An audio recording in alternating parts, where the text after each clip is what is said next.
पीले दांत वाली बहू। रंजना कभी ब्रश नहीं करती थी।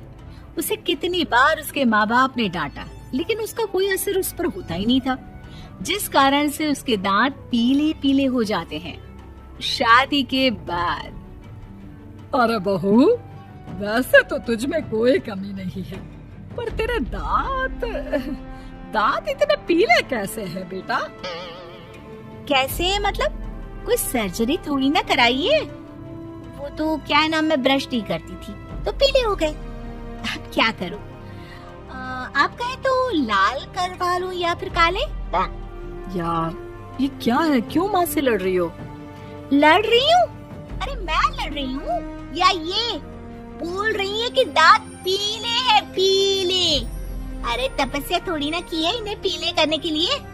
बकायदा ब्रश नहीं किया है 20 साल तक, तब जाकर। छी, कैसी बात कर रही हो? ये उस वक्त तो पीले नहीं थे जब हम लोग तुम्हें देखने आए थे। अरे तब साफ करवा लिया होगा डेंटिस्ट के पास जाकर। अब देखो कैसे पीले पीले लग रहे हैं। रंजना सास की तरफ गुस्से से देखती है। फिर शुरू हो गई पीले पीले पीले। अरे पीले तो तब भी थे जब मेरे हाथ का रसगुल्ला उड़ा उड़ा कर खा रही थी और बोल रही थी, लड़की नहीं गुणों का खजाना दे रहे भाई साहब आप। अब वो लोग करते भी तो क्या करते, पीले दांत वाली बहू पल्ले पड़ी थी तो झेलना तो था ही। एक दिन कीर्तन में रंजना गाना गा रही थी।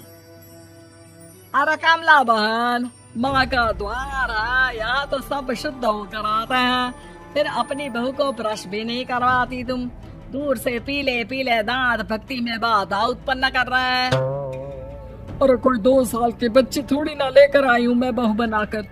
अच्छी खासी लड़की है, अरे कैसे करवाऊं ब्रश? ये तो उसे खुद करना चाहिए ना। अब माँ बाप तो इसके जैसे तैसे निपटा दिए, ये नहीं सोचा कि सास कैसे संभालेगी। सास बहू को लेकर घर आ जाती है, लेकिन सोच लेती है कि आप इसे लेकर कहीं नहीं जाएगी। अगले रोज बहू कहती है, अरे क्या हो गया, मंदिर नहीं जाना क्या? कीर्तन का वक्त हो रहा है। मेरी मधुर वाणी से कान्हा जी जागते हैं और सोते हैं। आप तो जानती है ना उनकी भक्ति में कितना मन लगता है मेरा। वो क्या है ना, तबीयत ठीक नहीं लग रही है मेरी, आराम करूंगी मैं। तबीयत ठीक नहीं लग रही?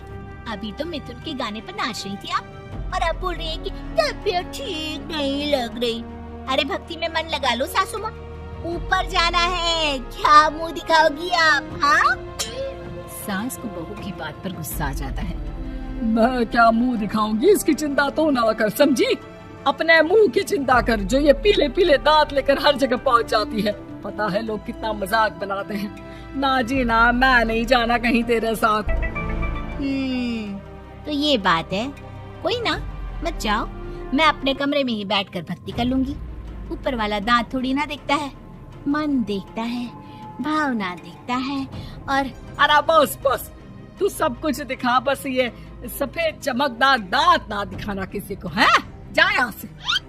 बहू को सास की बात का कोई फर्क नहीं पड़ता, वो तो जैसी थी वैसी ही रह जाती है। सुबह नहाकर किचन में खाना बनाना, फिर खाना खाना, कीर्तन भजन करना और सो जाना। एक दिन, माँ जी मैं सहेली के घर जा रही हूँ, शाम को लेट आऊंगी। हाँ, तो जाना, मैंने कौन सा तेरी आरती करनी है घर पर बैठकर। रंजना सहेली के घर जाती है, जहाँ वो पार्टी में जाने की तैयारी कर रही होती है। अरे शिखा, कहाँ जाने की तैयारी कर रही है? मैं गलत वक्त पर आ गई क्या? अरे नहीं यार, उल्टा सही वक्त पर आई है। मैंने ये साड़ी और ज्वेलरी निकाली है यार, शाम को इनके ऑफिस की एक पार्टी में जाना है। बताना कैसा लग रहा है ये सब? नहीं यार, इस ड्रेस के साथ तो वो वाली ज्वेलरी अच्छी लगेगी। हाँ, सही बोल रही है, मैंने ध्यान ही नहीं दिया। वैसे तो हमेशा से मस्त फैशन सेंस रखती है। तो बड़ा जाती होगी ना पति के साथ पार्टी में। रंजना कुछ नहीं बोलती, बस सोचती है कि यार काश ये बात सही हो जाती, पर मैं क्यों नहीं जाती पार्टी में? क्या इन लोगों की कोई पार्टी होती नहीं होगी? रंजना घर आती है और रात में पति से सवाल करती है, एक बात बताइए, आप मुझे किसी पार्टी में क्यों नहीं ले जाते? क्या आपके यहाँ ऑफिस में पार्टी नहीं होती?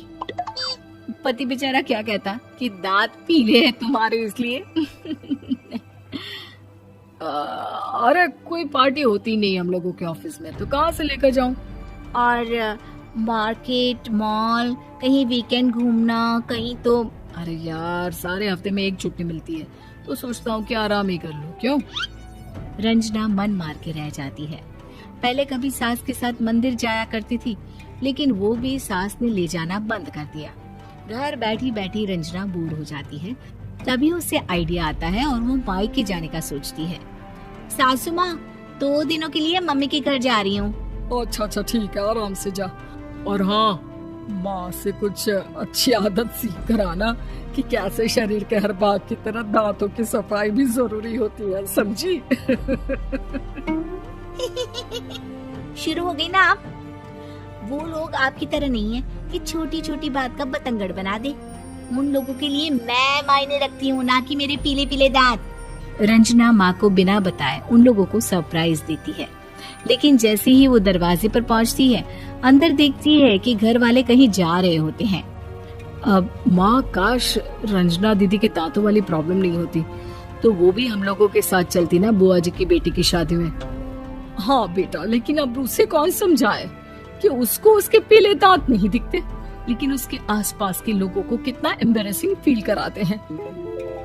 मुझे तो कितनी बार उसके स्कूल की टीचर ने शिकायत की कि उसके साथ कोई लड़की बैठना भी नहीं चाहती, और ना ही कॉलेज में कोई उससे बात करना चाहता था। लेकिन पता नहीं क्यों उसे ये बात समझ में ही नहीं आती। कोई कमी नहीं है उस लड़की में, बस यही कि दांत पीले हैं। वो तो भला हो जीजा जी और उनकी माँ का, जो दीदी को जैसी है वैसे ही रखा हुआ है। रंजना को अपने घर वालों की बात सुनकर बहुत दुख होता है। वो सोचती है कि वो क्या करे, लेकिन फिर वो सीधा डेंटिस्ट के पास जाती है, अपने दांत चमकाती है और कसम खाती है कि वो रोज ब्रश करेगी। अरे क्या हो गया? तुम तो 2 दिनों के लिए गई थी ना, पर कोई ना, अच्छा है, चलो आ गई तो। रंजना सास के सामने आकर खड़ी हो जाती है और पूरी स्माइल करती है, उसके चमकदार दांतों को दिखाती हुई। चले मंदिर। माँ, मुझे माफ कर दीजिए, मैंने आप लोगों को बहुत एम्बैरेसिंग फील करवाया। मैं आज से रोज ब्रश करूंगी।